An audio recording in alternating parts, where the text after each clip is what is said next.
Welcome to the Agility in Real Life podcast, Take 5 in Real Life.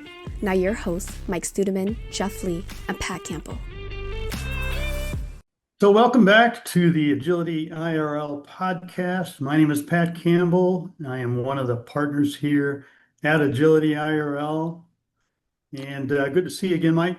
Good to see you, Pat. I'm Mike Studeman, one of the other partners at Agility IRL. Happy to be joining you, Pat, for this Take 5 IRL podcast. Uh, we're continuing our flow metrics series today. Let's talk about wait time. Wait time's a big one. Pat, as always, why don't you go ahead and give us a definition of wait time? Well, this has been a fun series, and this is another important area to touch on because wait time is really waste time when you think about it. And to explain that a little bit further, it's one of the eight wastes that Lean talks about, and we'll be focusing on this one. But basically, it's when things are paused in your process, waiting for the next step, whether you're waiting on material, people, information, equipment, it is waste, which we're always trying to eliminate. Yeah, anytime a person or a system is blocked, whether that be handoffs, approvals, which is a common one we see in our work in large organizations, handoffs are another opportunity to look at wait time. So why is wait waste, as you said? Why should our listeners and viewers be concerned about this? Well, you start off with the simple reasoning. Anytime you're waiting for something, you're delaying delivering value.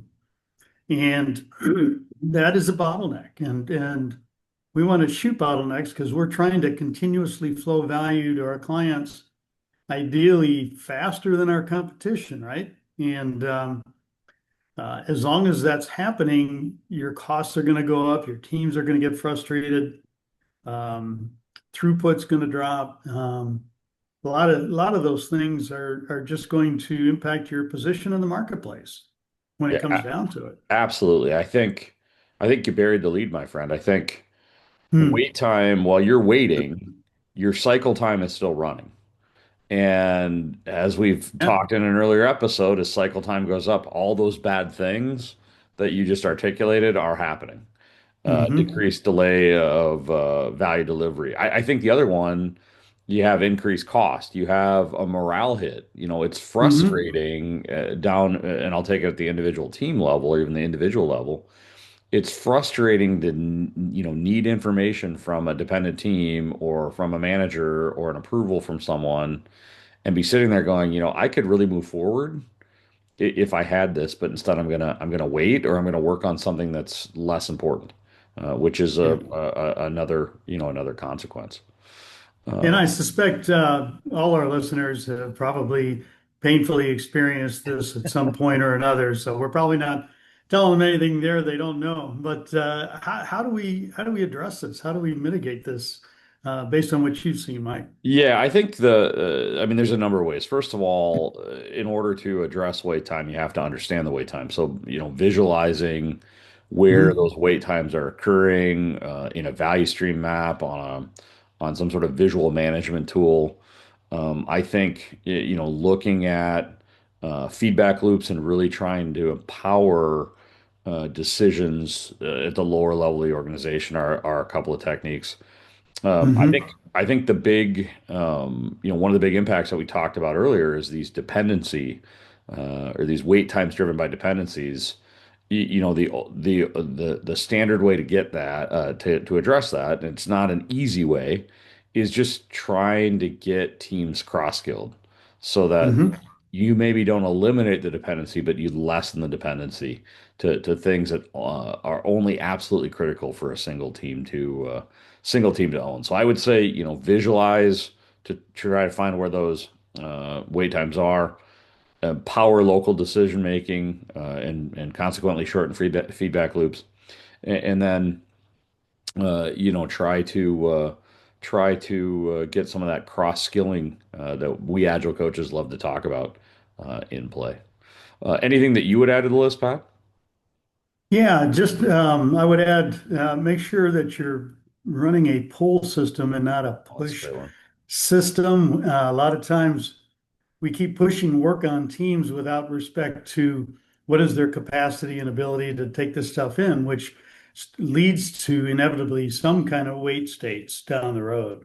And so if you're setting up either your Kanban system or your Scrum system, be sure you're running it in a pull fashion and not a pull fashion. Fashion would be another one I would suggest. Yeah, a pull system. I mean, it's a great comment. A pull system is where work is not started until there's capacity to take on it, pulled through for any of Yeah, our listeners out there. good Well, call I out. think I think we've given those listeners a good overview of wait time. Pat, any final words of wisdom before we wrap up this episode? Going back to what you mentioned, Mike, about mapping out the process, you might have a hidden friend in someone in your group that has been Six Sigma certified. Oh, great point. Because a lot of times they're trained in doing just that. So if they've had lean training in Six Sigma, you might talk to them about that, pull them in. That would be kind of the secret nugget I would throw out there. Yeah, I would close with the time that we spend waiting is going to determine how fast we and our system learns. The more Hmm. wait, the less learning that's actually going on. Thanks, Yep. Pat. Really enjoying this series with you. Everyone, continue to look forward for future episodes in our Flow Metric series. Thanks, Mike. Wait, don't wait. I was going to do the wait joke, but you covered it. Thanks, Pat. Have a great day. Bye for now. Thank you for joining us on this episode of the Take 5 IRL podcast. If you like it, please go ahead and share it with someone, as well as like and subscribe on your favorite podcast platform. We are available on Apple Podcasts, Spotify, and YouTube. Also, leave us a comment or a suggestion for a future episode.